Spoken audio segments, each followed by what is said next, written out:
Dr. Beth Shelton, and I'm an eating disorder specialist clinician.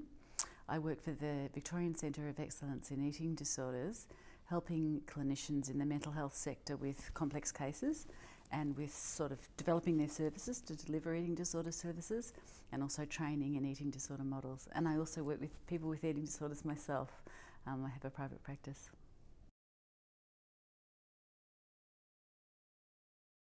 People have different views on this in the field, but one of the reasons is understood to be the increased objectification of young men's bodies.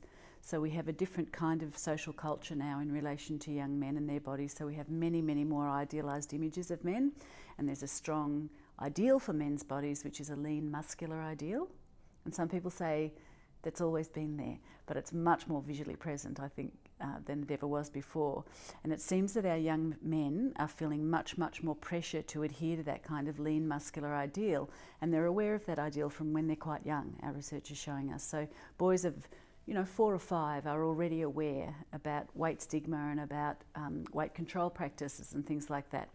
And what we're finding is boys, as they come into adolescence in particular, are feeling a great deal of pressure to adhere to this slim, muscular ideal, which kind of unfortunately is really a body you only really get if you're something like a champion swimmer, So again, like it is for women, it's an impossible ideal unless you do really extreme things to get that. So that means that unfortunately lots of men are doing kind of compulsive exercise, and that's where we also get the steroid use and the use of other kinds of substances, so to change your muscles without doing as much physical work, and extreme eating practices that also go with that.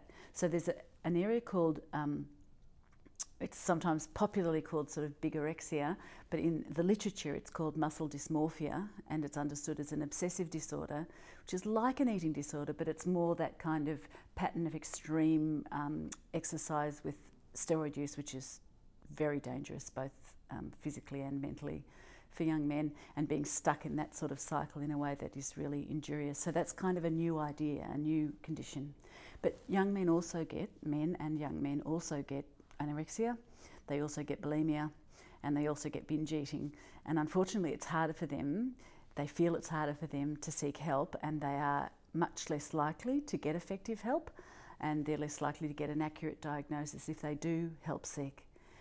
And that's to do with the stereotype we have in our mind that eating disorders are to do with women, I think. And it's also to do with the shame, because eating disorders are seen as a female problem. It's really hard as a young man to go along and say, look, I think I might have a problem with my eating and my body image, because that's seen to be less masculine. And the thing that's behind it all is the need to be more masculine. So it's a difficult trap for young men.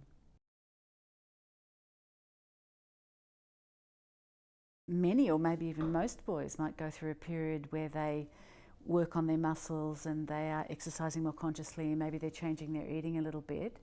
I guess it's knowing that there are risks in that for some boys, and so being really aware of, is the boy still eating enough food to be able to sort of function properly in the world? Are they becoming socially isolated at all is a really, really strong key feature of when people start to get really pulled into obsessions around these things. Are they exercising when it's really quite injurious to be exercising? Are they able to be flexible, or have they lost that capacity and actually become really compulsive about it? So it's really the quality of their attachment to those extreme behaviours and how extreme those behaviours are. But it's also having it's better to get it checked than not, because the descent into anorexia in particular can be really fast. So people can actually get quite sick in 6 to 8 weeks with anorexia nervosa. And once you get it, it's a hard illness to get rid of.